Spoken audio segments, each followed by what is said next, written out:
Hello बच्चों, good morning. कक्षा 11 के छात्र छात्राएं, किताब खोलिए और ध्यान से पढ़ने के लिए बैठ जाइए। जैसा कि आप कबीरदास का एक पाठ पढ़ चुके हैं, दूसरा पाठ आपका नंबर है सूरदास। और सूरदास भी भक्ति काल के हैं, कबीरदास भी भक्ति काल के हैं। अब थोड़ा सूरदास के बारे में हम आपको हल्का सा समझा देते हैं। जैसे ये कृष्ण भक्ति शाखा के कवि हैं और कबीरदास ज्ञान मार्गी शाखा के कवि थे। इनका सूरदास का जन्म, विद्वानों में मतभेद है।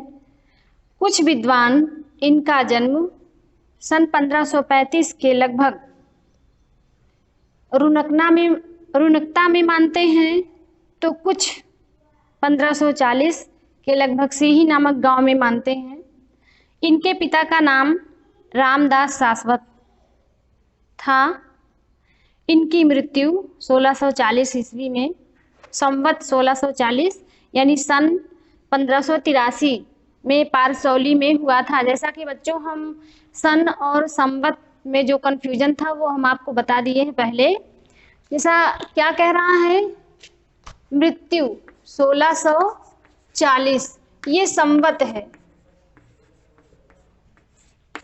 ये संवत है।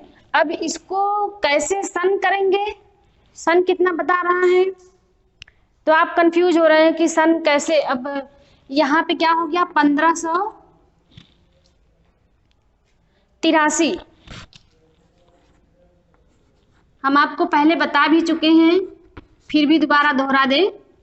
ये बच्चों ये संवत है और ये सन है, इससे 57 वर्ष संवत बड़ा होता है सन से, इसलिए इसमें से हम इसको क्या करेंगे, अगर हम ये सन है ये संवत है 1540, 1640 में से 1583 घटाएंगे तो जितना आएगा, अगर हम इसमें 57 वर्ष घटा देते हैं, ये 1640 में से 57 वर्ष हम घटाते हैं तो कितना आ रहा है, ये यहाँ 10 में से 7 गया 3, और यहाँ हो गया कितना 3 हो गया।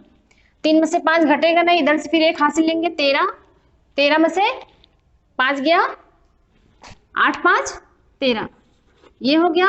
और बचा यहाँ 1583, ये आपका सन हो गया। ऐसे सन और संवत कंफ्यूज मत होइएगा।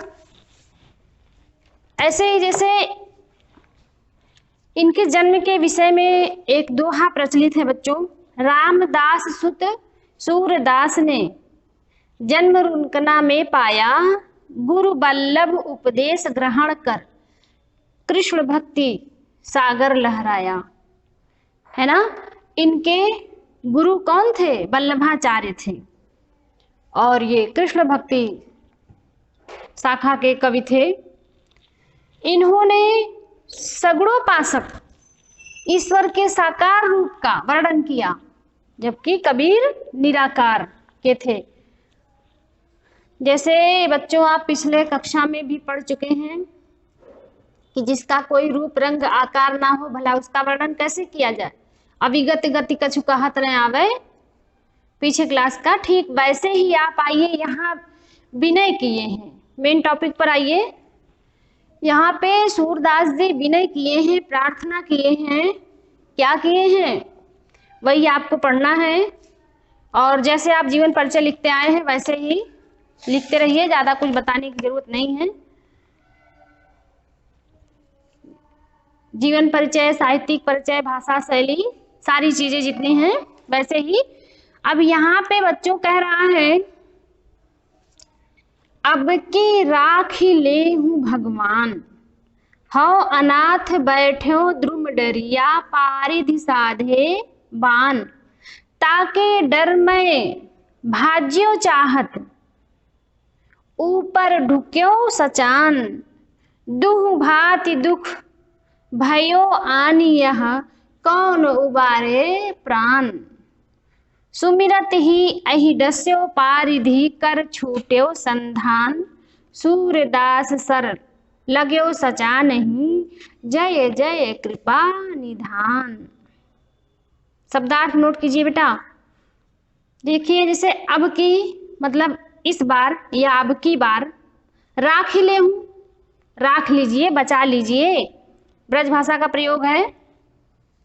अनाथ मतलब जिसके माता पिता ना हो, अनाथ।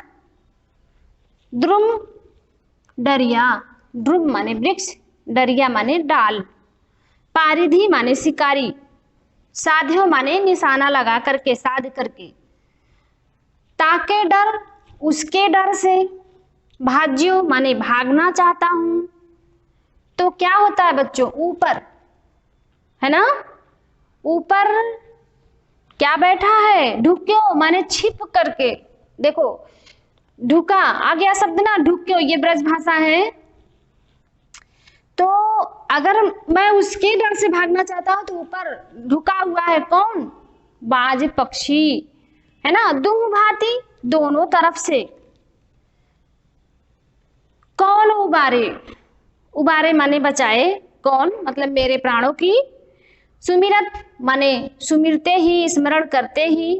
अहि माने सर्प, डस्यो माने डस लिया या काट लिया। पारिधि माने शिकारी के हाथ से। कर माने हाथ से, छूटे माने छूट गया। संधान माने जो धनुष पर सधा हुआ बाण था वह छूट गया।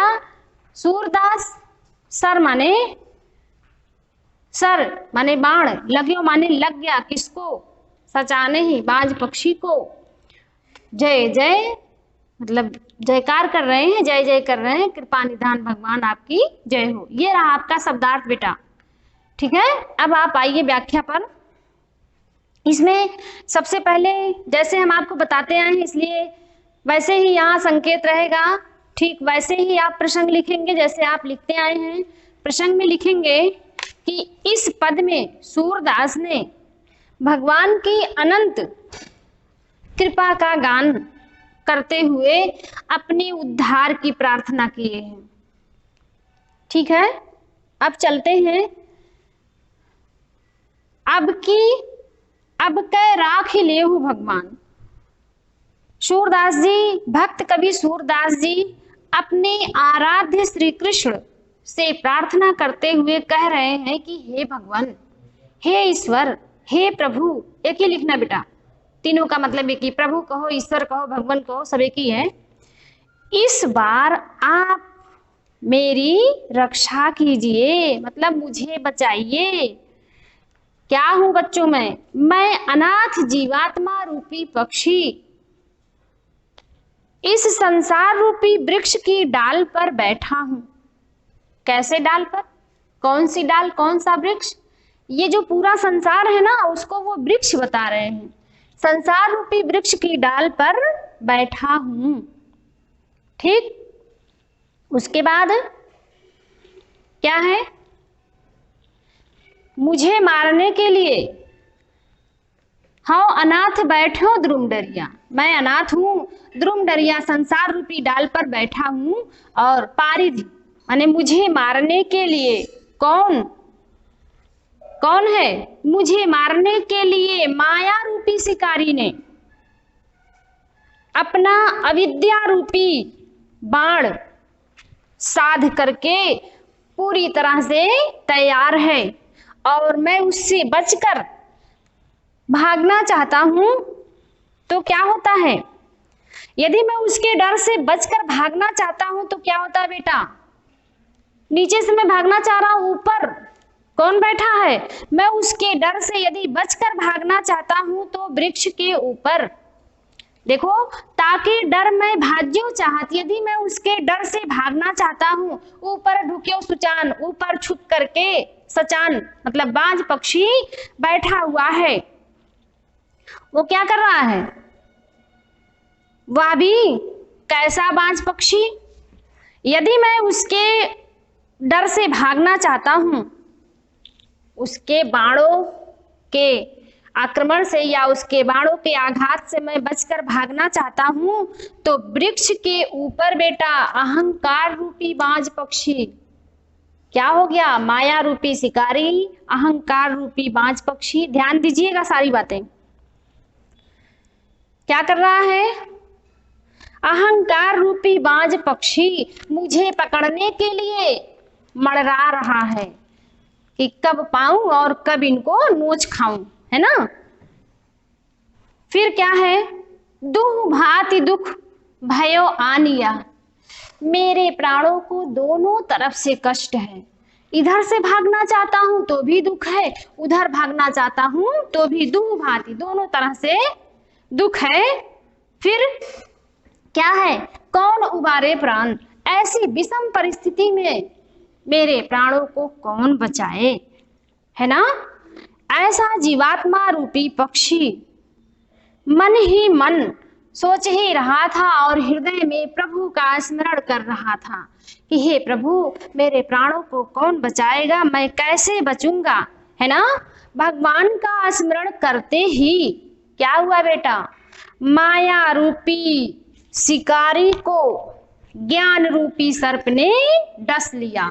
अब फिर क्या हुआ, क्या प्रतिक्रिया हुई, जब शिकारी को सर्प ने डस लिया तो हाथ पे जो धनुष और बाण लगाया था वह कैसा धनुष बाण था, देखो ज्ञान रूपी सर्प ने उस शिकारी को डस लिया। सुमिरत ही अहि डस्यो पारिधि, अहि माने सर्प ने, पारिधि माने शिकारी को डस लिया, कर छूटे संधान, और उसके हाथ से क्या हो गया, धनुष बाण अविद्या रूपी बाण छूट करके, या कहिए कि उसके धनुष पर सधा हुआ बाण छूट करके जीवात्मा रूपी पक्षी पर लग गया, जो पहले से घात लगाए बैठा था। कौन, बाज पक्षी जो घात लगाए बैठा था उसको वह बाण जाकर के लग गया। फिर क्या हुआ बच्चों, सुमिरत ही, ये तो हो गया। सूरदास सर लग्यो सचा नहीं, सूरदास जी कहते हैं हे प्रभु आप दया के भंडार हैं, कृपा सागर हैं, है ना, आपकी जय हो जय हो जय हो। ठीक, पक्षी के माध्यम से यहाँ पर सूरदास ने मतलब जीवात्मा को स्वयं को संबोधित किए हैं। इसलिए क्या है बच्चों, अन्योक्ति अलंकार है, पुनरुक्ति प्रकाश है, ब्रज भाषा है, शांत रस है, लक्षणा व्यंजना शब्द शक्ति है, गेय पद है। ठीक है, इसके आगे जो सारी चीजें छुटी रहेंगी आप लिखिएगा, नहीं आएगा तो कमेंट बॉक्स में डालिएगा। दूसरा पद अगले दिन चलेंगे। धन्यवाद।